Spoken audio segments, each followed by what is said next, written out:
Hi hello friends, అందరికీ ముందుగా నాగుల చవితి శుభాకాంక్షలు. పండగ అయిపోయి 10 రోజులవుతుంది. ఇప్పుడు తెల్లారింది ఏంటమ్మా నీకు, ఇప్పుడు విషెస్ చెప్తున్నావేంటి అనుకుంటున్నారా?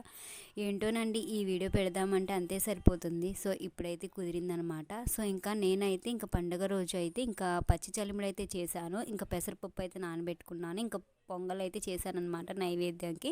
ఇంకా కొర్రలు అంటారు కదా, ఇంకా అవైతే నానబెట్టానమాట.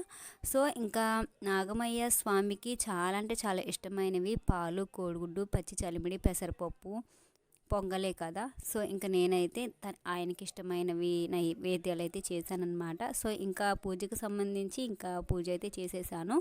సో ఇంకా నేను చేసే నైవేద్యం అయితే దేవుడికి అయితే సమర్పించుకున్నానమాట. సో మీరు నాగుల చవితి ఎలా సెలబ్రేట్ చేసుకున్నారు ఏంటి అనేది కామెంట్ చేయడం అస్సలు మర్చిపోవద్దు. సో నాగుల చవితి అంటే మనకి దీపావళి అయిపోయిన 5వ రోజు అయితే వస్తుంది కదా. సో నాగుల చవితి అంటే నాగమయ్య స్వామి పుట్టినరోజు అనమాట. సో మనం నాగుల చవితి రోజు సుబ్రహ్మణ్య స్వామిని కూడా కొలుస్తాము. సుబ్రహ్మణ్య స్వామి మరో రూపం నాగమయ్య స్వామి కదా.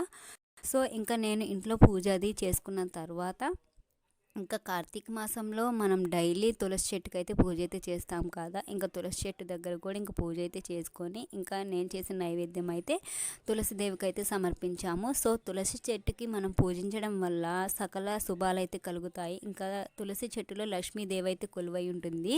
ఇంకా మేమైతే ఇంకా తులసి చెట్టు దగ్గర పూజ అయితే చేసుకున్న తర్వాత ఇంకా టెంపుల్కి అయితే వెళ్ళిపోయాము. సో ఇంకా నాగుల చవితి విశేషం ఉంది కాబట్టి ఈరోజు ఇంకా ఫెస్టివల్ స్పెషల్గా ఇంకా ఫుల్ రష్ అయితే ఉన్నారనమాట టెంపుల్లో. ఇంకా పుట్ట దగ్గర అయితే ఫుల్ రష్ ఉన్నారు.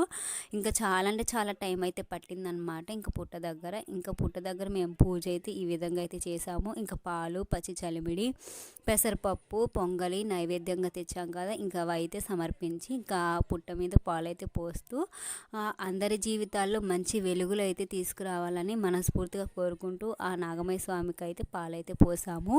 సో పిల్లలకి కూడా మనం పుట్ట దగ్గర ఉన్న మట్టి రాస్తే పిల్లల చెవులకి చాలా అంటే చాలా మంచిది. పిల్లలకి ఆరోగ్యాలు అయితే ఆయన సమర్పిస్తారనమాట. సో మనం పెళ్ళి అయిన వాళ్ళు కూడా ఉంటారు కదా, వాళ్ళకి సంతానం అనేది కలగదు త్వరగా.